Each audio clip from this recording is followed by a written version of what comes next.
Good afternoon. My name is Lisa Dazel. I'm from the Unisa Directorate for Counselling and Career Development.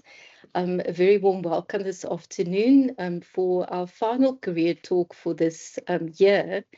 It's about unlocking global opportunities in health, audit, and consulting services. Just a couple of announcements before we start with our formal program. You will note that your cameras and microphones are currently disabled, but we will enable these during the event, especially during the Q&A session that we've got scheduled, where you would be able to ask your questions live. We do encourage you that as you are listening to our presenter, that you make notes, you could ask questions, drop any comments or thoughts that you have in the Teams Q&A or chat. We just ask that you don't share any personal information. That would be your email address, your telephone number in the chat or the Q&A. That is just to protect your privacy. We are recording the session and you will be able to access the recording in the chat for this meeting in Microsoft Teams this afternoon after our live event has ended. We will also be publishing an edited version of the recording on our YouTube channel, and we'll also share that link with you. So on that note, I am going to ask my colleague, Mrs. Mandu Makanya, if you may please introduce our speaker to us. Thank you, Lisa, and good morning, ladies and gentlemen. I will be introducing our speaker, our guest speaker for today.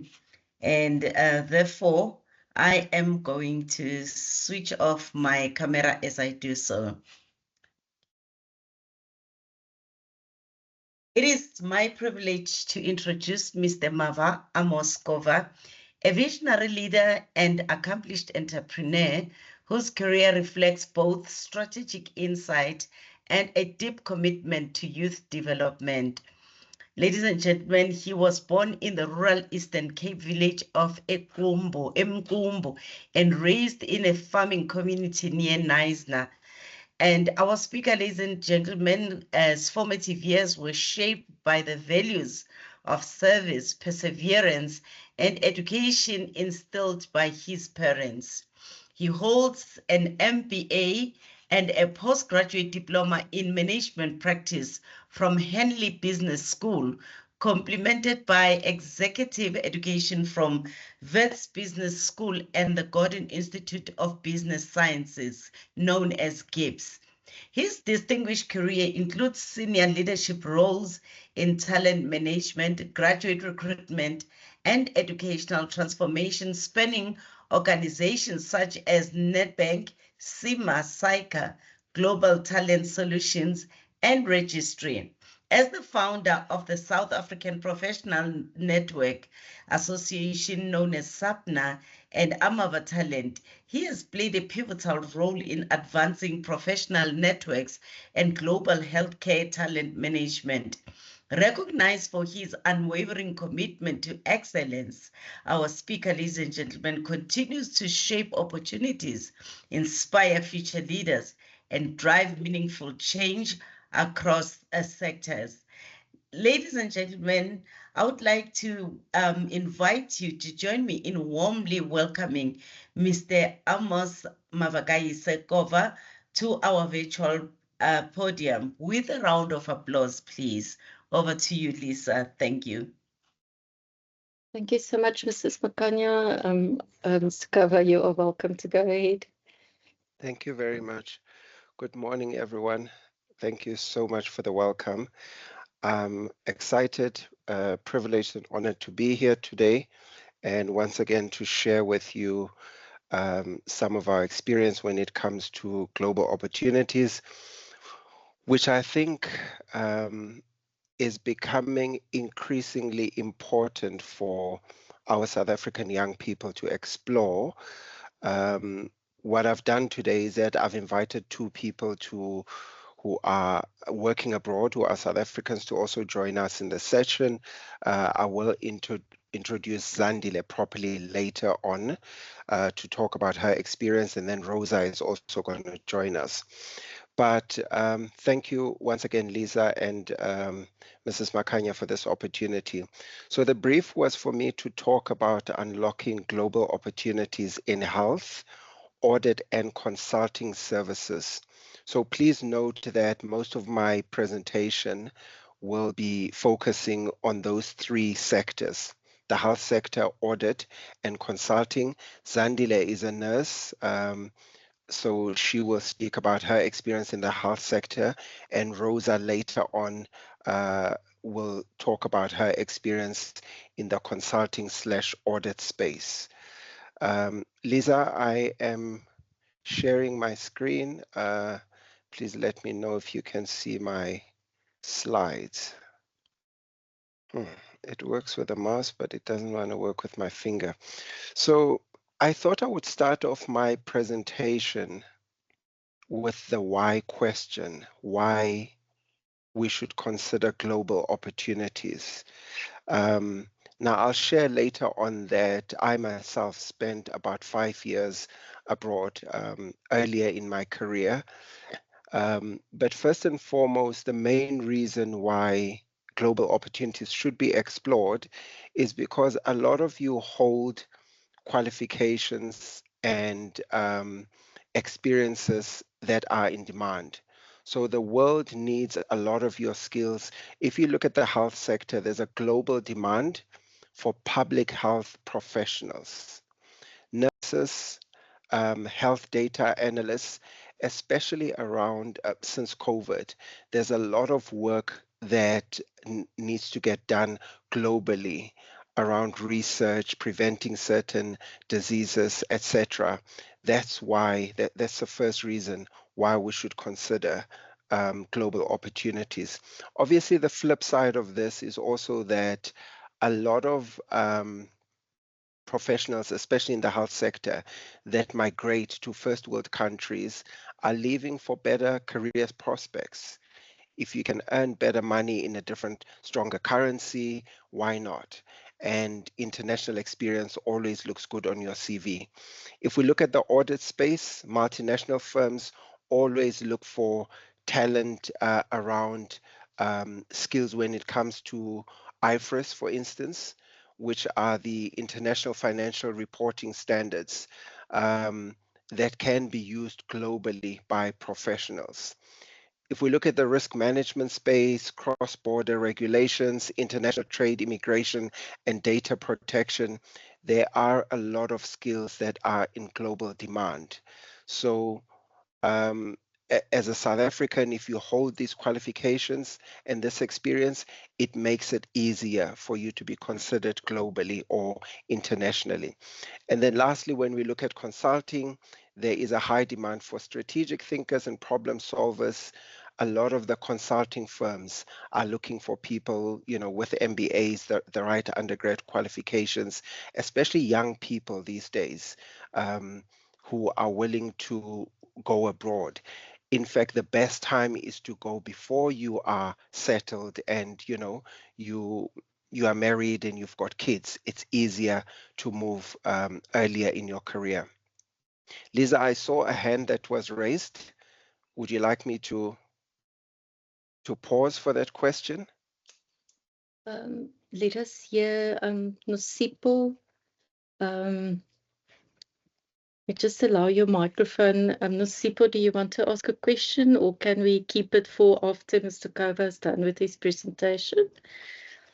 I just wanted to ask, good morning, good afternoon, everyone. I'm sorry, I'm just feeling so overwhelmed. Regarding I'm into audit. So the problem is it's been, I can say it's been 5 years now looking for an opportunity globally. But the issue is that I don't know the right direction or the right people to get in touch with. Because the last time I checked, I found there was an Australian offshore and they were asking me to deposit 12.5 thousand, and I'm like, no, this is a scam. There's no such a thing. So yes. I really don't understand. Like, that is, I already got my passport and I don't know where to go, how to do it, because I'm even afraid of human trafficking. Okay, thank you. So the reason why I invited Rosa in, Rosa is an auditor herself. She works for EY. She's based in London at the moment. She's one of many auditors that I know that went with PwC or KPMG. So my suggestion would be that you start with a global audit firm that you know. Start with the South African ones, see if they can move you abroad. Secondly, look for a reputable recruitment agency. I wouldn't go for anything that requires you to pay upfront because it's likely to be a scam. I will share my numbers and my email address at the end of the presentation. You're welcome to contact me or find me on LinkedIn. I'll be happy to assist. We also do recruitment ourselves as AMAVA Talent. We've taken a lot of health workers abroad, and I can put you in touch with Rosa and let's see what we can do for you. Is that okay?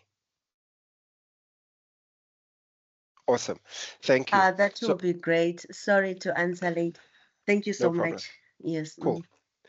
All right. So I just want to conclude this first slide in terms of benefits when you take or when you explore opportunities internationally. The first one is the fact that you will benefit from competitive salaries.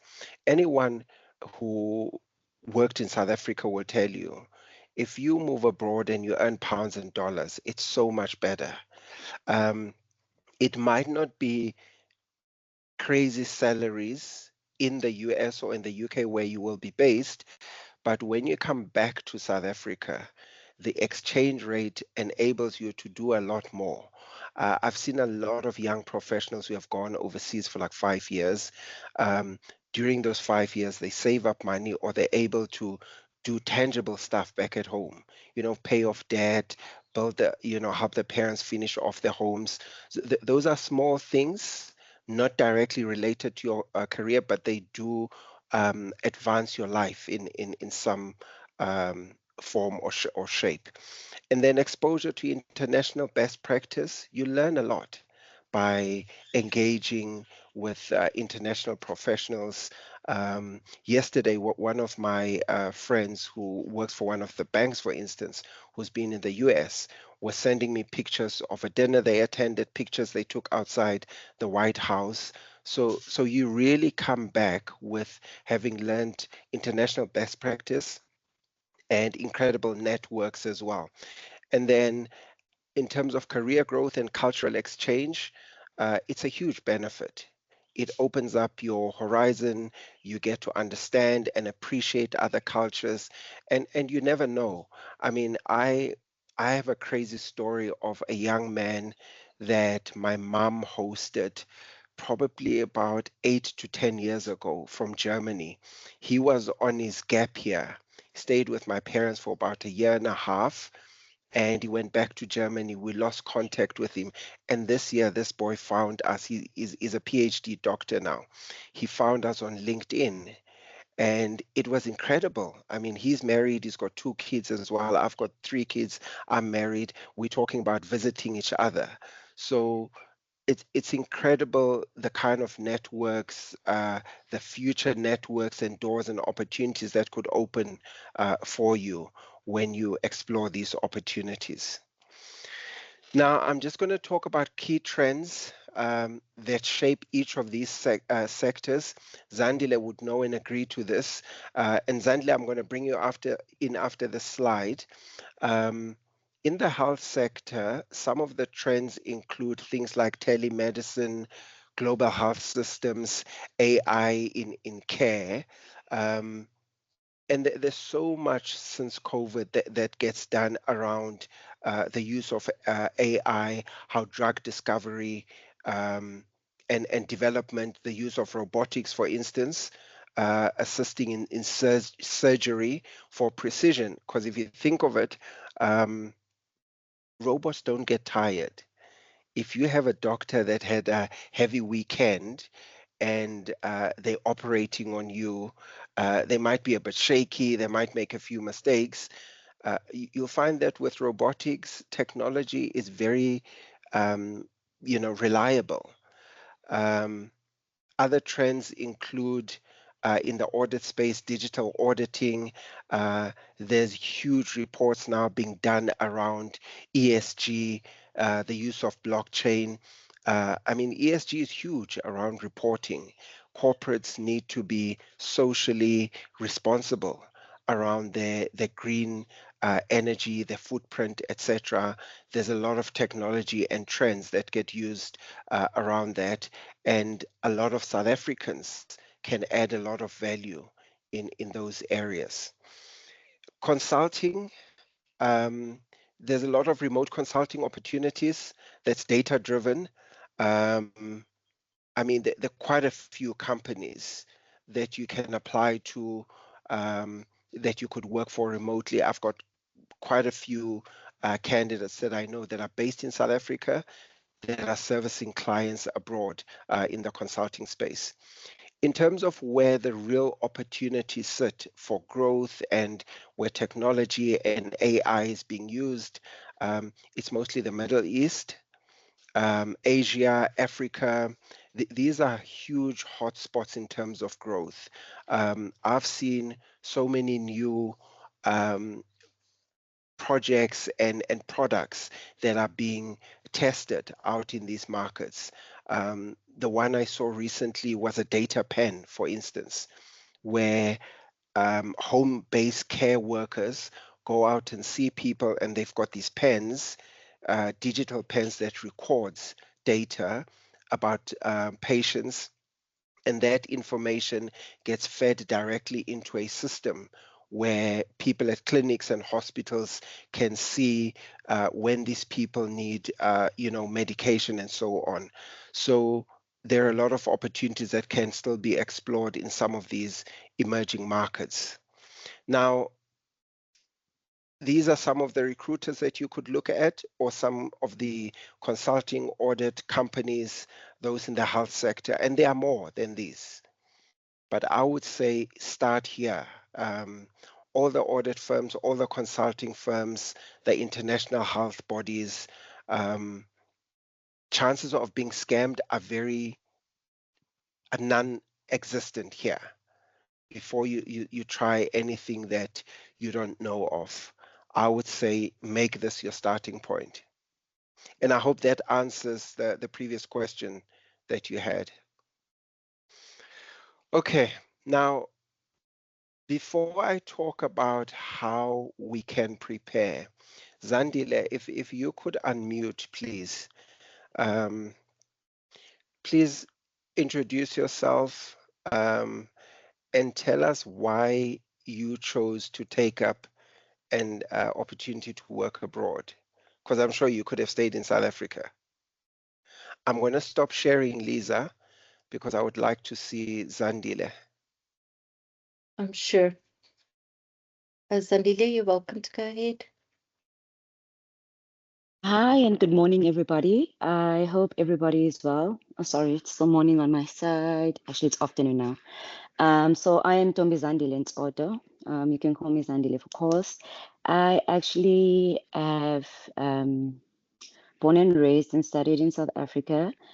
Graduated 2017 and integrated actually through phlebotomy first, then back to on-floor nursing before making a decision of officially coming abroad. So, hello? Zandile, sorry to interject. Is your camera on? No. Oh, is it? Okay, no problem. Yeah. So, okay, cool. Sorry about that. The decision for working abroad for me actually came when we had orientation at the University of Western Cape. That's where I did my undergrad. And we were being introduced to opportunities abroad, just like this session, but it was a face-to-face or in-person session. I think it was done by Life Healthcare. There was nurses from Life Healthcare talking about career opportunities.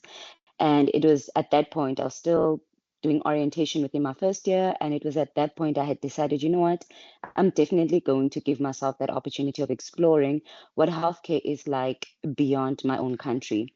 So the idea started then. I did not know the how, the what, or who to go to. I went throughout my undergrad, graduated, and after I did my ComServe, I thought, you know what, get a passport. So I got a passport. And then I actually found a reputable agency. I did not do my research. I do not want to lie, which is something I would actually advise people to thoroughly do research of the country that you're going to choose to work in. Healthcare systems globally are completely different. It is very important to understand what system is being used, especially when it comes to qualification and academic criteria. Like for where we are, all the specialties that you do back home that is recognized as a specialty, there's no such a thing here. So there's no such a thing as you're going to be a specialist nurse in this or specialist nurse, and there's no such a thing. You will be registered as a specialist nurse, but you become in a general market. It doesn't make you really a specialist nurse in that particular department. So these are the kind of things that you want to make take time to do research on. Like you would find you are not referred to as a registered nurse, you'll be referred to as a specialist nurse, SN, and then others would be referred to SN as a staff nurse.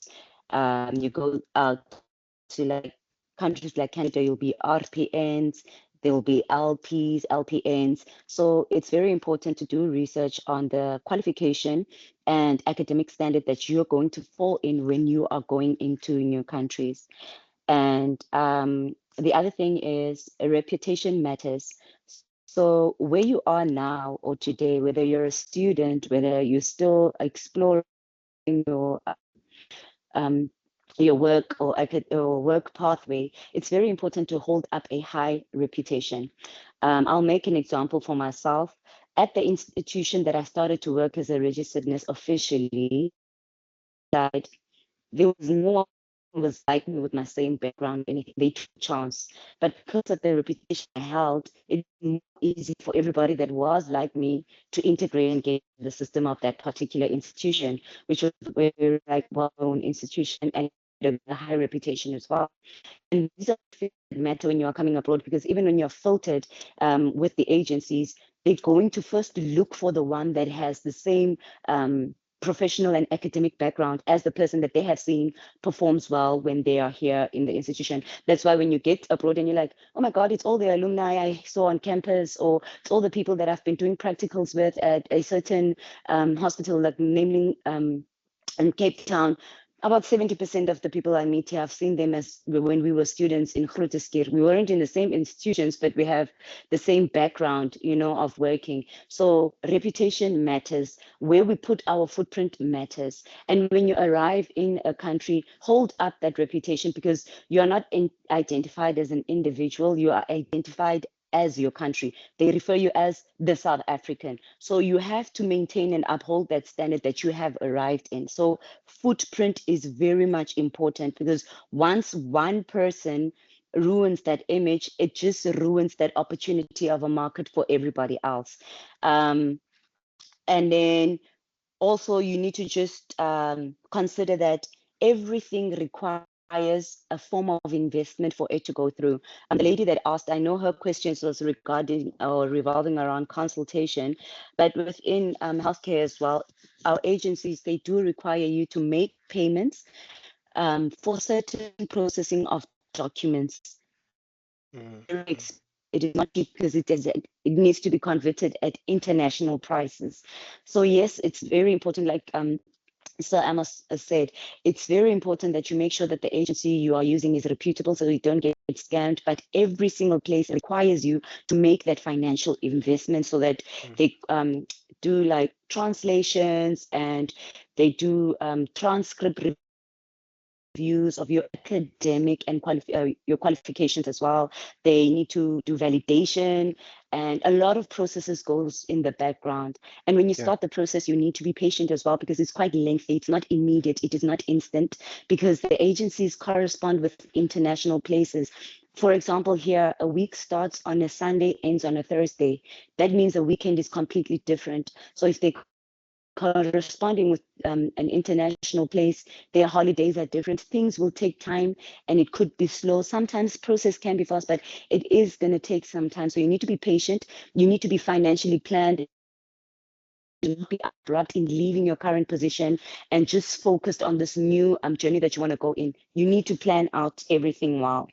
I also wanted to touch on, you need to look at what the future of healthcare is. As Amos mentioned, the global trends as well in health, like telemedicine, global health system, AI in healthcare. You do not want to leave or just stay becoming just the nurse.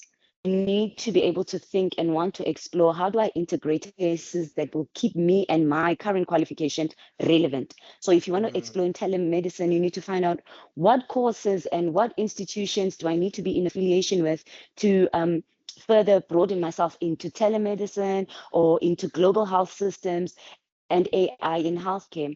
I'm currently further with an international institution, and we got exposure on developing AI tools for leadership as well, and how we need to have an eye that is open and understanding, yes, there's going to be that time of fully integrated AI operated systems, but how are you going to keep yourself relevant to be in that healthcare sector working with within these AI departments? So that's just my input on regarding why coming abroad is such a beneficial thing. Also, as Amos mentioned, it's also beneficial for your own personal goals and plans. You know, we all thrive to be debt free. We all thrive to have extra incomes. We all thrive to have a better quality of life. So we need to be able to make decisions that invest towards that and keep the discipline that is needed for us to meet the outcomes that we desire for our own personal life. And don't put too much pressure on yourself. Everybody has their own timeline. Just focus on what you are going to do. And when you are hit with cultural shock, like where I am, Saudi Arabia, there's a massive cultural shock. But you need to be aligned and focused in your own purpose and the reason why you are here and what it is that you wanted when you came to this place, and focus on your long-term vision.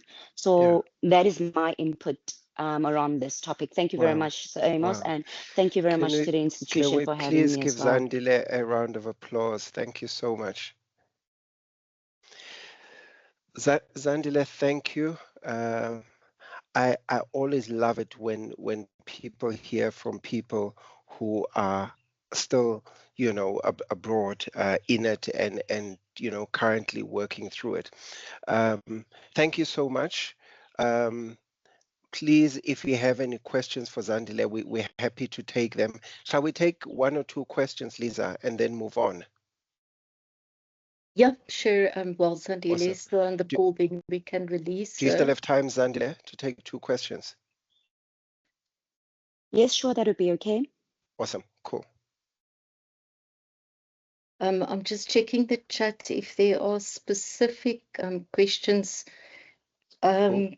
I'm not sure if this question was now specifically related to health, but the question asked, we have been talking about agencies. Which ones can you recommend that allows the smooth transition and also a reputable one that would not lead us into another scam? So I think the main thing is people are very concerned about, you know, we've read and we've heard so many stories from people who get caught up in all kinds of things they don't need to get caught up in. So I know it's a difficult question to answer. It is. There's probably a long list of agencies that are quite reputable. Yes. So I would say if you go to Google, you'll see a whole list of agencies. For your own benefit, just try and do your research by contacting the agency. Most of the agencies these days are members of APSO, APSO. But I mean, there are some reputable ones who, by choice, are not affiliated to is it ESPO or EPSO? So I would say do your research. Look at the website. Don't go for agencies that you know mushroomed yesterday. Look for something that's reputable. Most of them would have testimonies on the websites. You can follow them on LinkedIn. You can look for reviews. You can Google if there are any Hello Peter, you know, complaints about them. All right. If there are no questions specifically for Zandile, thank you so much, Sisi. Enjoy the rest of your day. We are going to continue, and you and I will chat later. All right, then. Thank you so much. Thank you, everyone, for having me. And yeah, enjoy the rest of the talk. Thank you. Bye. Thank you. Cheers. Bye. All right. I'm sharing again, Lisa, just to continue. Can you see my slides? Yes, thank you. Perfect. So how do we prepare for global opportunities? First and foremost, you need to build global skills. Now, I've listed a whole lot here.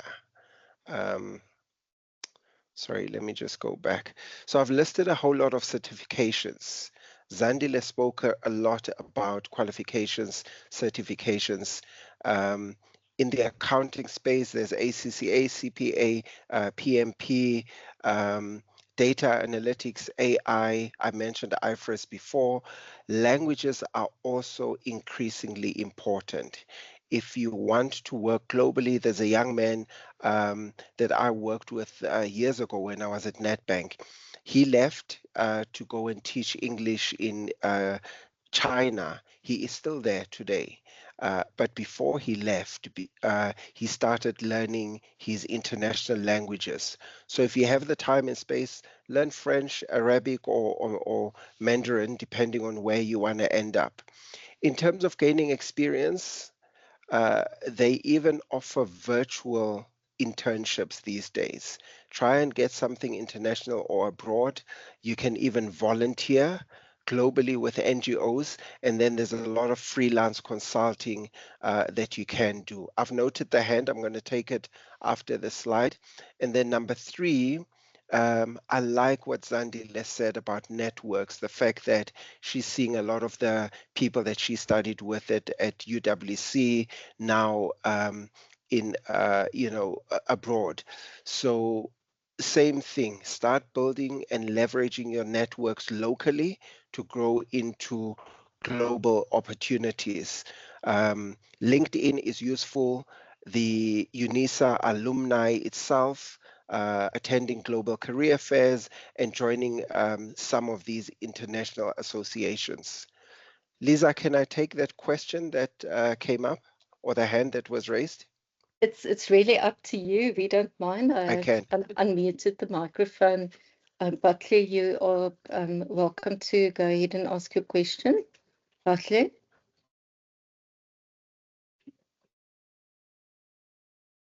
Butley, are you there? I think for now, Butley, if you're struggling to unmute, please post your question in the chat. Then we'll take a look at it after the presentation. Thanks. Awesome. So I just want to add to what Zandile was saying. One of the things I learned when I spent my 4 or 5 years abroad is that you need to be humble and willing to work hard and start at the bottom, especially if you go abroad. Zandile spoke about investing in yourself. You have to part with some money. There's got to be some sacrifice, whether it's paying for the flights, your accommodation, or something. An opportunity to go overseas at the start of your career when you're young is not as easy as when you are an executive, where the company pays for everything, you get a place to stay, you stay in a hotel, and so on. Some people might also choose to simply apply for a working visa where you have no job that's guaranteed. That's also an option. There are hundreds of thousands of South Africans that go abroad like that. When you get to your country of destination, you then start hustling. That was my experience early in my career. I had no job. I went over to the UK, got to London, and I had to start. My first job was a cleaner. I became a kitchen porter. I worked in construction. It was hilarious but fun. I did fruit picking. I did all the small jobs. And then as time goes by, you then become confident, you get to know the area, you then apply for better jobs. I then ended up at the Millennium Dome. I then worked for Market Research Facility. So what I would say is that be humble enough to start at the bottom. Be willing to learn new and acquire new skills. Yeah. I see Zianda's hand is up. I'm going to open up for a few questions before I move to the next slide. Okay, let me just allow the mics. Sianda, you're welcome to go ahead. Sianda?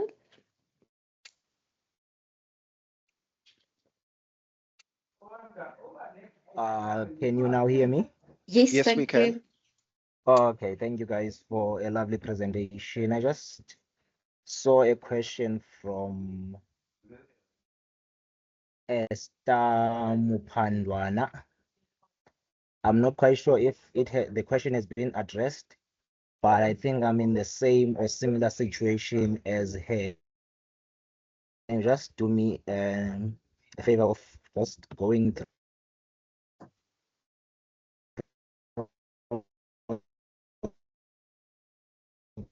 the question.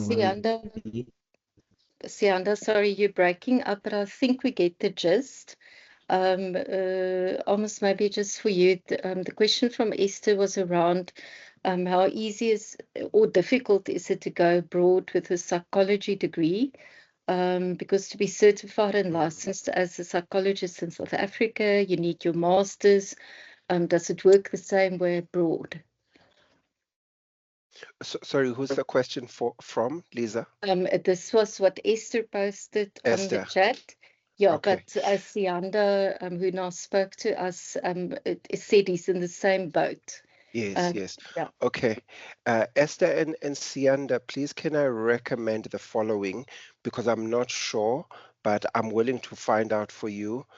My email address is amos@amavatalent.com. Please also link up with me on LinkedIn. AMAVA, Amos Kova. Let me find out for you. I know quite a few psychologists who will be able to advise you on that. Thank you, Amos. Awesome. Let me just check. There are okay. In order maybe to manage, do you think for now that we continue with the presentation? Yes. We've lifted the hands. There will be time, we promise. Yes, yes. So what I would like to do, please check for me if Rosa has joined, so we can enable her mic. Rosa, are you on? I don't think I see her yet, almost. Yeah. Okay. So what I can do, I can just conclude and then we will move on to the questions, if that's okay. I've just got a confirmation now that she's joining. So I'm going to let her just chat to us for 2 minutes and then we'll wrap up.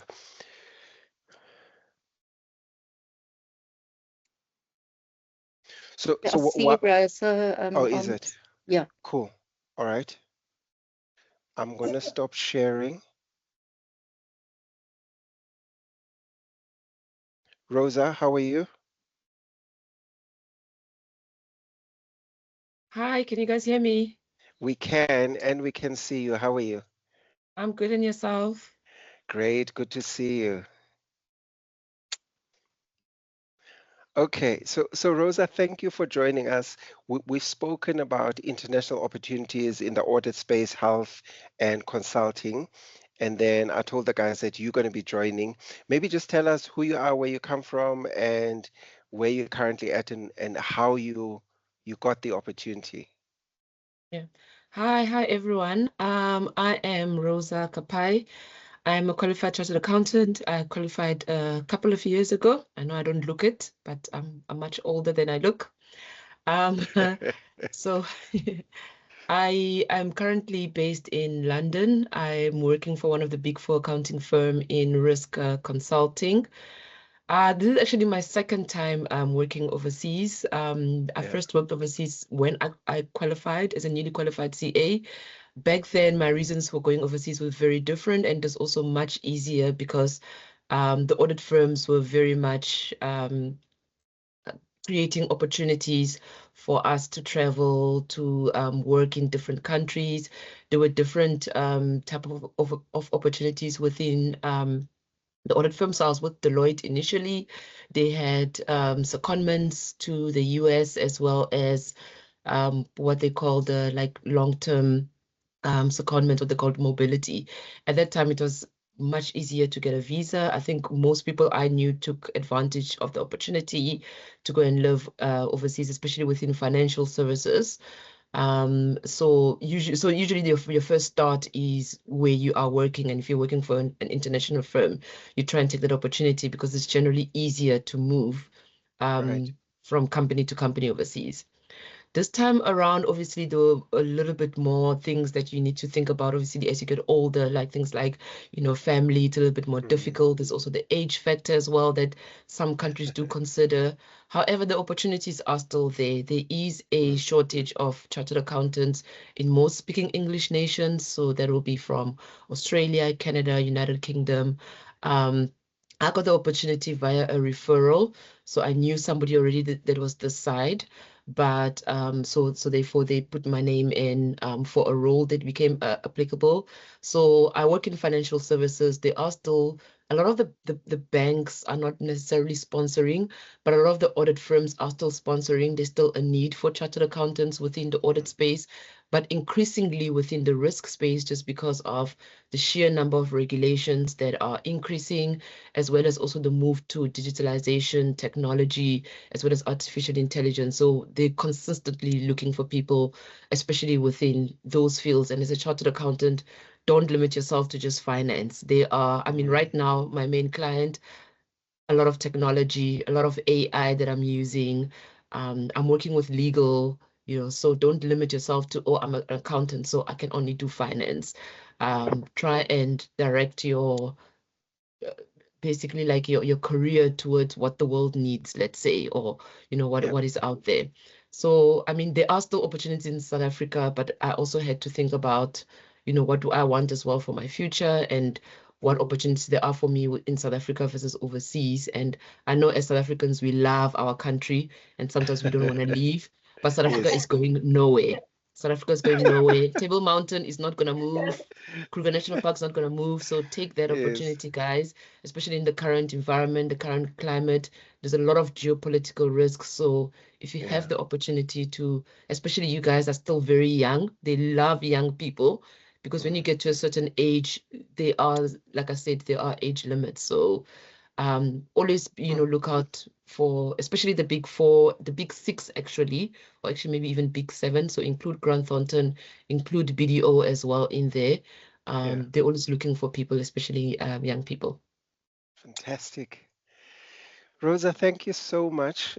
We're actually going to transition into Q&A now. A lot of what you said ties in nicely with what Zandile was saying around investing yourself, not limiting yourself, thinking about future trends, integration, career growth, etc.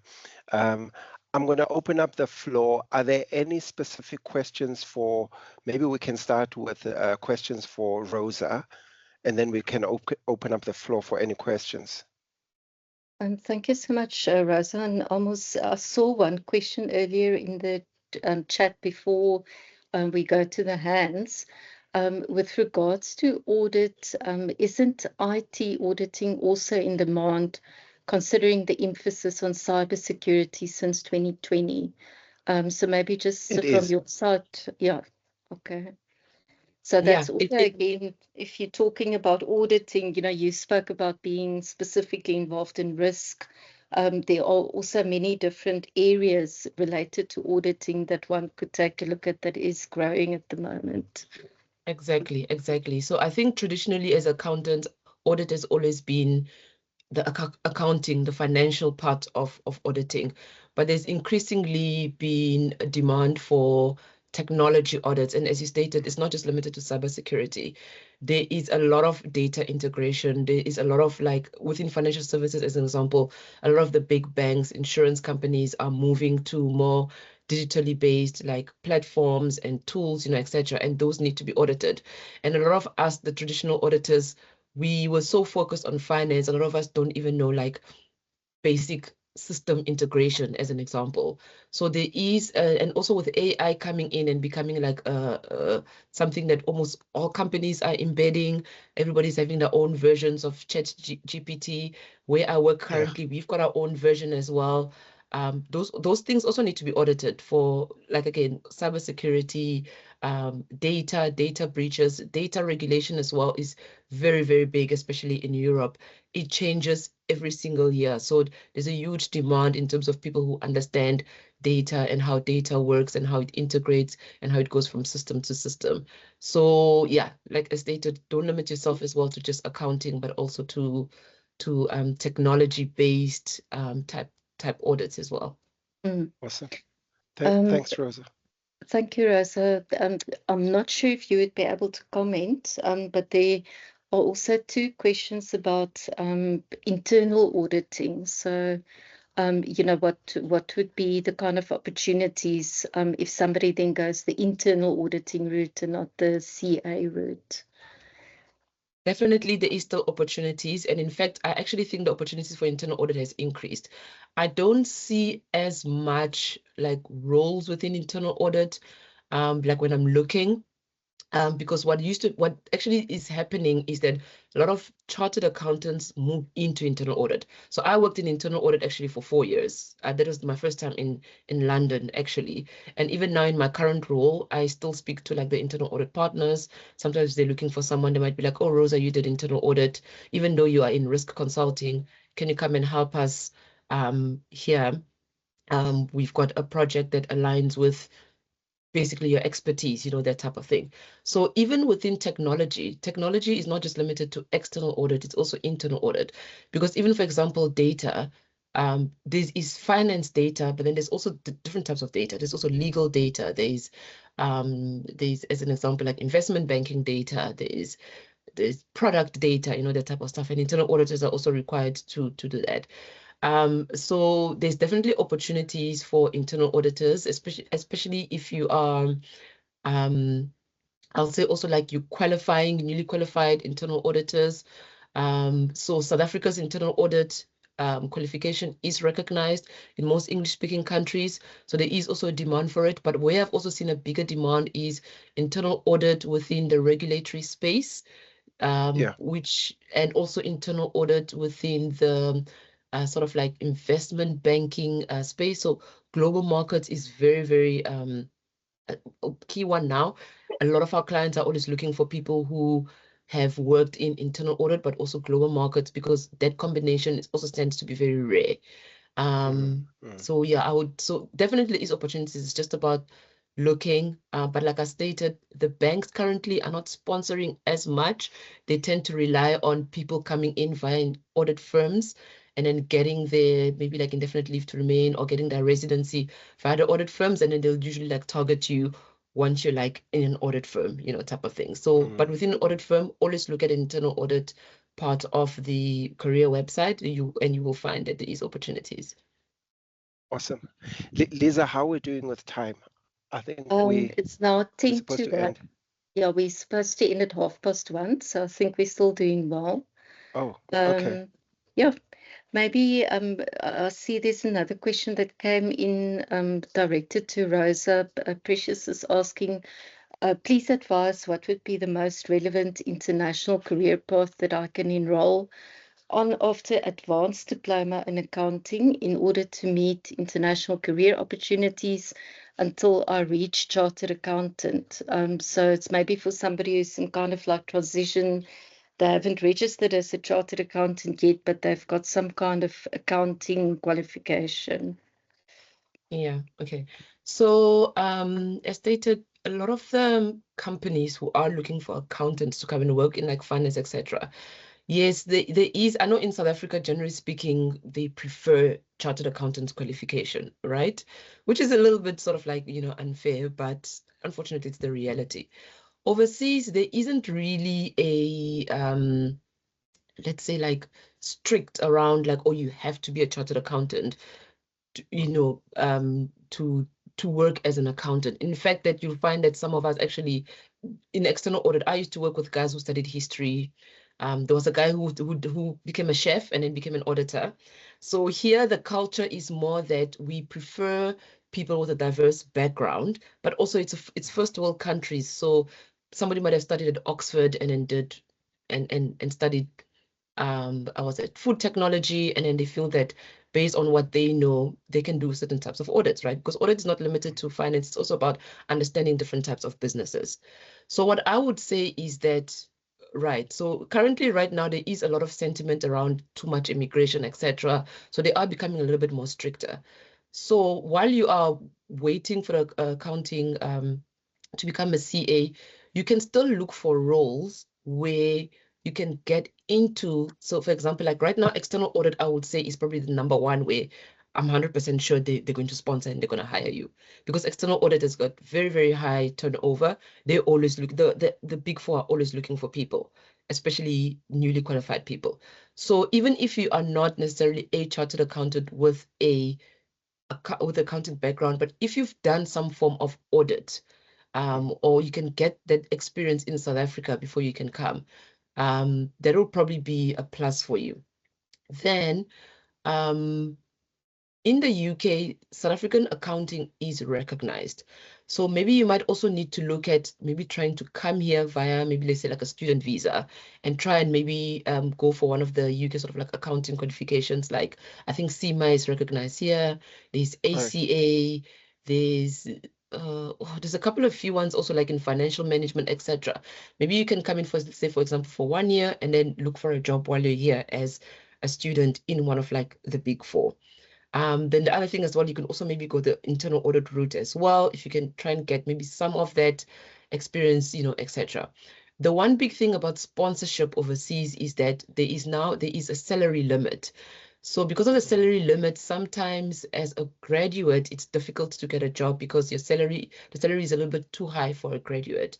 So like right now, the salary limit for the UK will require you to at least come in more like as a senior associate, or maybe like as an assistant manager. So that will mean you're probably likely a newly qualified CA, or maybe have some kind of years of experience, maybe 2 to 4 years of experience in accounting. So I'm saying that yes, it's quite tricky and it's difficult if you're not qualified, but it's still possible. But you kind of like need to put yourself in it's sort of like, let's say, if you can put yourself in a position where you're more sort of like marketable to the overseas, which will be either internal audit, external audit, or some form of accounting in like a firm, etc. But I mean, the other thing you could also do is look at international hiring companies like a Robert Walters as an example, and kind of look at, maybe even just go to their website. I know Amos has got his own, so we would like to market his, but it's just to maybe say, what, for example, is Robert Walters? What do they have? Because they've been in the game for a very long time. I've known them for Robert more than Walters 20 is years. very Yeah. good. I would highly recommend them, actually. Yeah. So I would maybe go to their website and then see what are the type of roles that they're sponsoring for, and then see, oh, okay, these are the roles that the overseas are looking for and are willing to pay somebody to come, and then see how can I direct my career towards that, so that maybe then, okay, someone like Amos can help me to get there, that type of thing. Rosa, there's also DAV that I recommend highly. DAV. Okay, I've never heard of DAV, but yeah. So they've been bought over by they did a name change, but if you search DAV, it will take you to their current name changed company. But yeah, thanks for sharing, Robert Walters. Yeah, thank you. Answered. Yeah, sorry, definitely. We will. I'm also just Googling the names that you've mentioned now. We'll also post the links in the chat.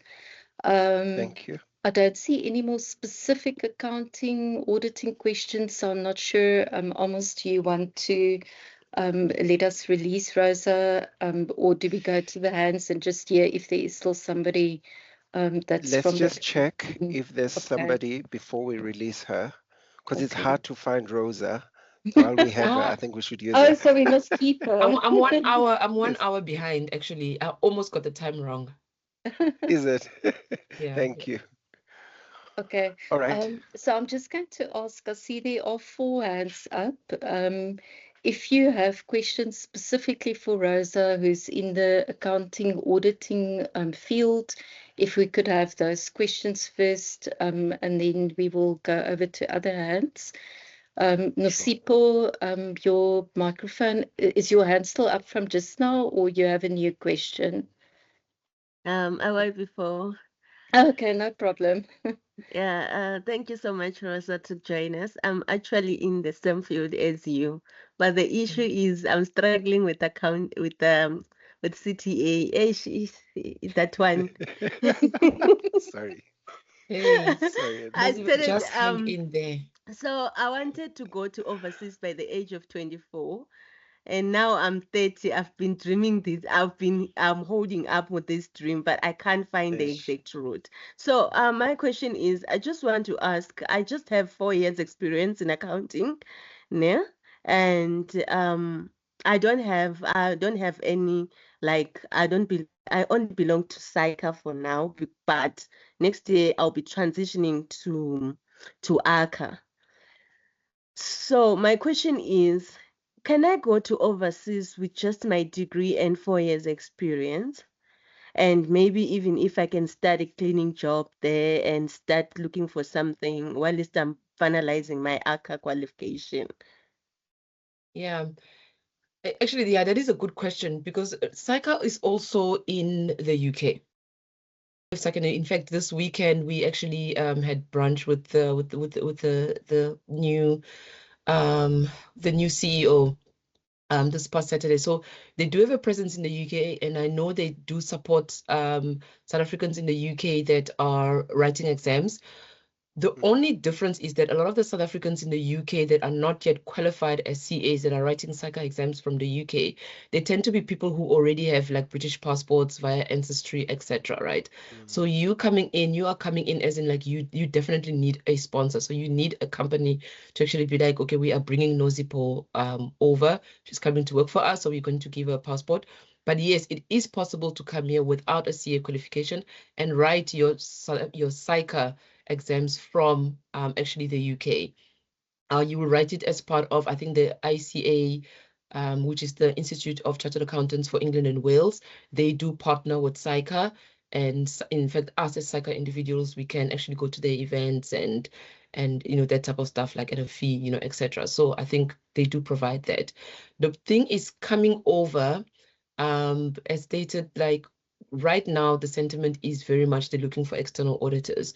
So if you are able to demonstrate that you can come in to be sponsored as an external auditor or an internal auditor based on the 4 years experience that you have, then and you can ace that interview, then chances are you can come. So it's less about your not necessarily less about your qualifications. Yes, your qualifications will help you, but if you can demonstrate that you will be able to do external audit or you will be able to do internal audit, something that is actually sponsored, or you're able to do something that they are willing to sponsor, then you should be fine. So yes, qualification, your degree will, in fact, like when I was coming in, also the age thing as well, right? Like I'm currently 39, so I was also worried a little bit about, will they take me in? But in most countries, the age limit is between 42 and 45. But when it comes to accounting, sometimes they might overlook the age limit based on like at what level you're coming in, and also salary as well. The salary that they bring you in is also very, very important that the government takes into account. But the whole concept is that the government is basically the British government states, as an example, says that as long as the person you're bringing in is qualified, has got at a minimum at least a degree, not necessarily, in fact, my professional qualification was not asked for, when they were doing the assessment in terms of, do I qualify? They ask for your degree, and that's what you actually send to verify that you speak English and that you actually have some form of a degree that is related to the role that you are doing. The other stuff you can get in the UK, as I stated. Like, you can even maybe qualify for the English exams and write that, or you can write the PSYCA exams. Okay, so regarding the salary that I need, they will just, the sponsor will have to demonstrate that, or what? Sponsor will do. So they will give you the salary as part of that. So like you say, you've already got about 4 years experience, which is at a minimum, like a newly qualified is about 3 years experience. So the salary that they bring you into the UK will very likely, more likely than not, meet those that qualifications. I would be more worried if, say, I was a grad. If I'm a brand new grad, then that salary requirement, chances are you won't meet it. But the current threshold is, I would say, about 3 to 4 years experience. Okay. Excellent. So how then can I meet those people whom I can show up myself that I can do it? Because I also been in external audits and also in accounting and advisory for these years that I've been planning to come to overseas. I was working. So which company must I go for? Is it also, because Big Robert Six. Walters, it's for recruitment, and I saw there's financial and accounting there. What other companies maybe? Because the Big Four, they usually consider a person if she has both 2, both 3, which means it's APC, of which I'm way far away for now, because I'm even going for ACA next year. I don't think for PSYCA it will be a good idea for me anymore. So Rosa, sorry, just to step in, I think you said we should move from Big 4 to Big 6, maybe Big 7 as well, right? So I'm just worried about time. If there are any other specific questions, maybe share your LinkedIn profile or your name on LinkedIn, Rosa. I have already shared mine. I would love us to cover as many questions or people as possible. And if it's specific, maybe just reach out to Rosa via LinkedIn. Okay. Yeah. I'll share it now, and then Nozipo just message me, and then maybe we can chat. Awesome. Because because I'm gonna need to look at your specific sort of like case, let's say. Yeah. You may Awesome. Thank you. Can we continue to other hands or questions, Lisa? Sure. There's the next hand that I see is China Kova. You're welcome to unmute and ask your question. Thanks, Rosa. Okay, China, please unmute. Yeah. Struggling to unmute, please feel free to post your question in the chat. We will also take a look at those. I think for now, let's move over to Nonyane. You're welcome. I'm not sure if it's Mr. Thank you for the opportunity. No, it's just Nati. So thanks for the opportunity. My question is related to health and just the overall placement of healthcare workers. So I think I'll allow other colleagues to ask Rosa more pointed questions. Thanks. You're welcome. Thank you. Okay, so we'll come back to you, Nati. Thank you very much. Remedy, you're welcome to go ahead. Okay, thank you. Sorry, my network just dropped me. Hi, Rosa. Thank you so much for the presentation. I'll try and be fast. I have a degree in mathematics and computer science. So I just wanted to know if branching into the finance route, maybe quant, if you know of any agencies that specialize in that realm. Besides, I'm looking through Robin Walters and DAV, if there's any that you recommend. Yeah, thank you. Yeah.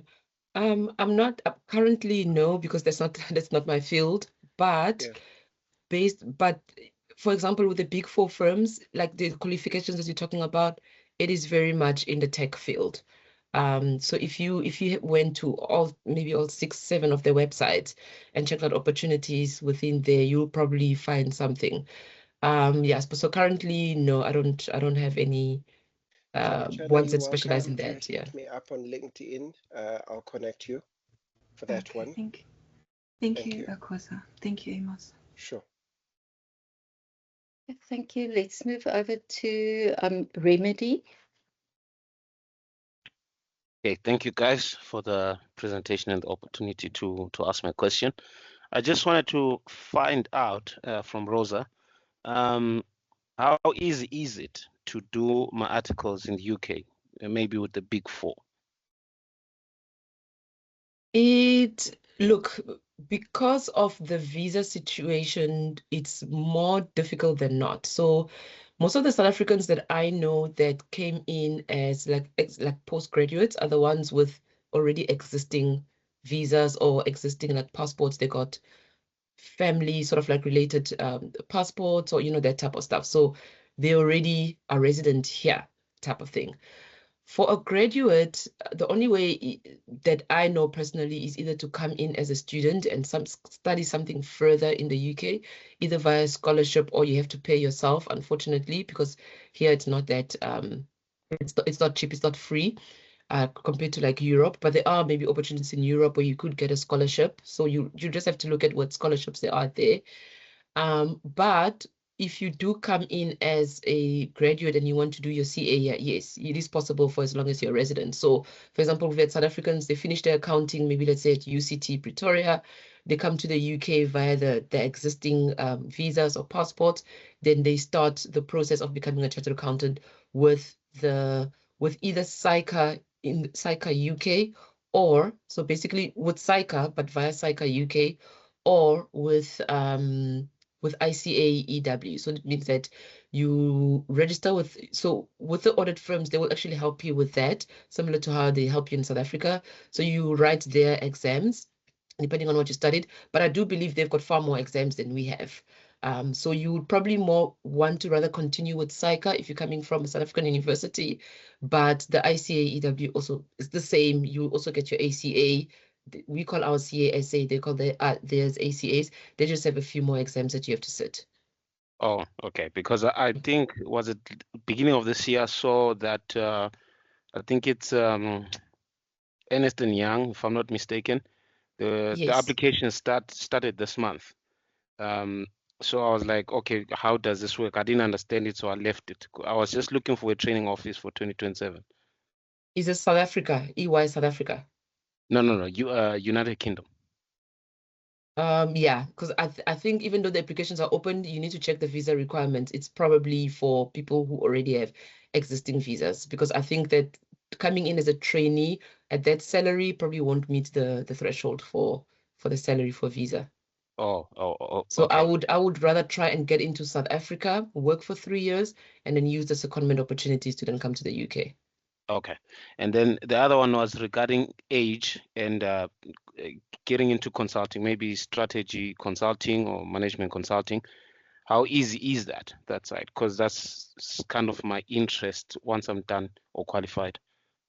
So I'm currently in risk consulting. This is my first time in consulting, never been in there. I'm currently doing a transformation project, never done it before.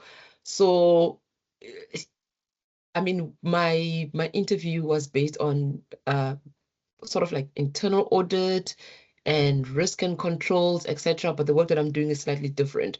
So I think what they look for is they look for people who are very dynamic and people who can sort of like change with the environment very quickly. So you could look for a role that speaks to let's say speaks to what you do, like I'm applying for external audit, etc. But when you're here, or even you can apply for maybe like, let's say, risk consulting, which is very wide. But when you're here, you are placed based on opportunities, right? A client will come and they say they need this, and they say, guys, this is what we need. And you just, I don't know, you just somehow end up doing it. You get your internal training, you win it. and you end up doing. So it's not, so let's say it's not necessarily like easy, but it's also not difficult. I think you just need to demonstrate that you are flexible and that you can be thrown into the deep end and you'll Okay. So, Awesome. and then the last one, just a quick question now. If I did 3 years in bookkeeping, does it count as experience? Or they want me to have experience in external auditing, or if I do my training in a bank, that banking experience? Rosa? It will always, oh, sorry, yes, Amos? No, sorry. Again, I'm just worried about time and other questions. Can the Okay. gentleman please connect with you? I think you've shared your details, if you don't mind. Yeah. So we can Okay. just pick up a couple of other ones. But thank you for your questions. No, you're welcome, guys. Thank All you. right, awesome. Okay. I've also added the big 6 there as well. There's Fantastic. others as well in the UK that also sponsor, but just let me know on LinkedIn. Cool. Lisa, any other questions? I can see there's another hand that's up. F. Makofane. Yeah, you're welcome to unmute and ask your question. Good afternoon, everyone. Hope you're Good well. afternoon. How is it? I'm a first-year student at Unisa. I'm currently studying internal auditing, right? My question is, how can I open my own audit firm? And then I hear a lot of people, and is it possible for me to open it with an internal auditing, or do I need to be a chartered accountant? And also, I heard a lot of people are scaring me, they're running away from SAICA. So I want to understand, why are they leaving SAICA and going to ACA, if I heard it well? Okay, so let me start with the SAICA one, because I'm a member of SAICA as well as ICA EW, which is the England and Wales one. They are partners, so they work together. So sometimes it's also maybe about costs, because like, my company, they pay for only one, they don't pay for both. So I have to pay for SAICA out of my own pocket. So it could be costs, especially if you're overseas. You think about which one is more able to give you more money, value for money.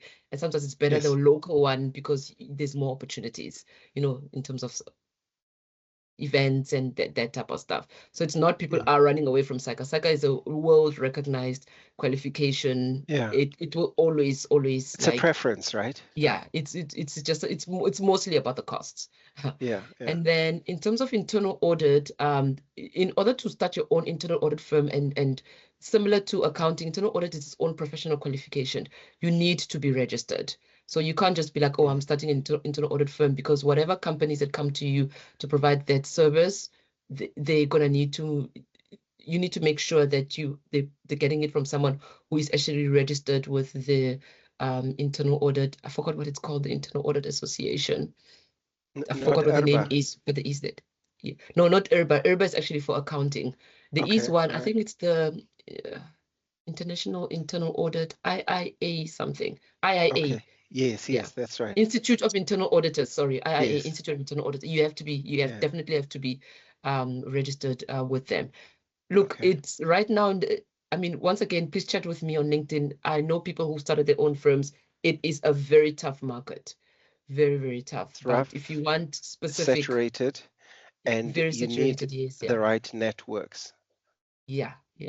But I can maybe link you up with people I know that started their own firms and have also failed, and some that are trying, are still holding on. But yeah, send me a message on LinkedIn. That would be very much appreciated. Will do. Awesome. Thank you so much. Thank you so much for the questions. And I think, thank you, Rosa. I don't see any further specifically. Nkosinati. Nkosinati is for the health question. Oh, okay. Nkosinati, you are welcome to go ahead. No, thanks for the opportunity. Thanks again, Rosa. I'm not in the accounting practice, but a lot of your examples made so much sense. You sparked an interest, let me just say that. So thank you for that. Although I'm going to be asking about health. So I think, Mr. Amos, my question is more directed to you. I'm very much interested in just other talent business landscape. Are you finding opportunities within the health industry for locals within South Africa? How work? Is that what you do within the practice, or are you then linking us to some of the organizations that you spoke about as a way to Thanks. Sure. Thank you so much, Nkosinathi. Your line was breaking a bit, but I think I got the gist of your question. So yes, through AMAVA Talent, we do placements in the health sector. We do a lot of, we've noticed a migration in the nursing profession, first of all, away from bedside to pre-auth and case management, which is in the insurance space. So yes, we do place a lot of people in with medical aids, for instance. Earlier on, about a year or two ago, we exported a lot of specialist doctors out of South Africa. So Australia, New Zealand, Dubai, Canary Islands, we're taking on a lot of our highly specialized doctors. You obviously know the crisis that we have in South Africa with regards to doctors. So a lot of them are looking for greener pastures abroad. So I think you can link up with me. Let's explore and see what opportunities are available in the health sector for you. All right. No, thanks for that, Mr. Amos. Awesome. Cool. Mulawudzi and Masibulele, would you like to unmute and ask your questions? Rosa, you need to run, right? No, I'm good. I can be on for maybe another 12 minutes. I'm seeing some questions on the chat, so I'll just respond to them and then I'll leave it around 12:30. Okay. I do need to leave at 20 past though. So we can take Mulawudzi and Zide's question. Masibulele Zide. Good day, Mr. Kova, and how are you, sir? Good, thanks, sir. How are you? I'm fine, sir. Masibulele Zite, I'm from Tata. I'm hailing from Libode in the Eastern Cape, sir. Awesome. Currently, I'm busy doing LLB. I'm on the 3rd year right now, and I'm working in one of the law firms in Tata as a legal assistant. Okay. I'm 46 years old. I've been listening to your story, to your background as to how did you explore the opportunities overseas. I once tried through an agency in 2006 around Gauteng, and I suppose it was a scam because they chopped all of my money that I would be heading for the UK. Around 11,000 rands was gone. Sure. I didn't at that time as I was working in the mining industry. You know, I didn't have much information as to what it takes or what it should take to venture on something overseas. Like I said, I'm busy by doing a little bit by Unisa and also working as a legal assistant with one of the law firms. Now, I'm concerned about the age. I'm still willing to pursue. I'm still willing to pursue Kova the overseas opportunities. Yes. And I just need to know what is it that I think I should do going forward. What is your advice? And could you also please give me your email addresses for AMAVA so that we can chat later? But I'm still willing to go overseas. Sure. Okay. I'm on my 3rd year LLB now. Okay. Thank you, sir. So age is definitely a factor when it comes to some of the student visas and working visas. Yes. So maybe one of the options would be to apply directly for opportunities that you see in the UK. That's one option I would recommend. If they have interest in you and they want to offer you a role, they will send you a sponsorship letter. The other option would be, again, to work through reputable agencies. Let me share my email address. I think I did post it earlier. It's amos@amavatalent.com. If we could chat, let me see how we can assist you. Unfortunately, Mhlekazi, it does become harder as we get older to move overseas, because as Rosa said, they like the younger people.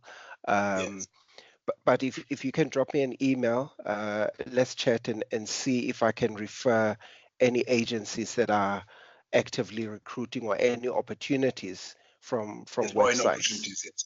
Yeah. Yes, for any opportunities. No. Yeah. Okay, thanks a lot, Mr. Kova. I think we will chat on the through your email. Awesome. Siyabulela Mhlekazi. Enkosi ke tata. Sure.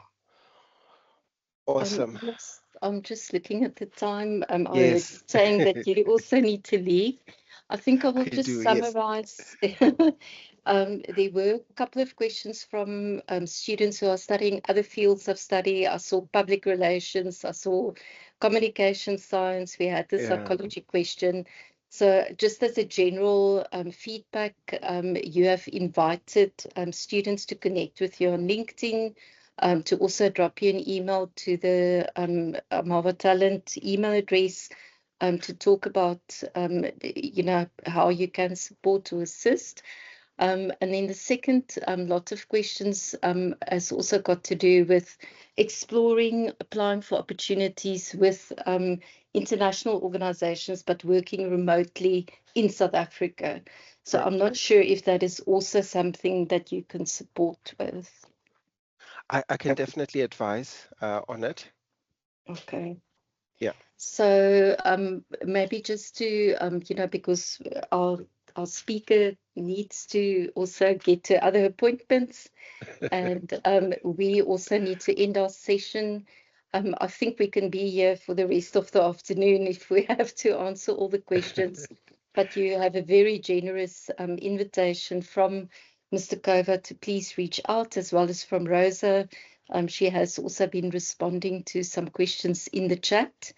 So on that note, before we release you, Amos, we are just going to ask our colleague, Mr. Tumelo Mukuna, if you could please just thank our speaker for us, and then I will do a couple of announcements before we end off our session. Tumelo. Thank you, Lisa, and thank you very much to our speakers, Mr. Amos Kova. Thank you very much, sir, for this powerful presentation. And we can see that most of our students are really eager on going abroad, and we know the challenges that we are facing in South Africa. And I like the idea that today you actually decided to do it different, to bring people who are overseas, so that we can get it right-handed, the experience of how it is. Because sometimes we always take things for granted, and we always thinking that going overseas it's quite a greener pastures. But I like the first speaker, Uzandile, who highlighted that sometimes the salary on that side, it's not how we actually look and think we will survive, things will be easy, but it's quite easy when you would bring in it back at home to sort out things at home.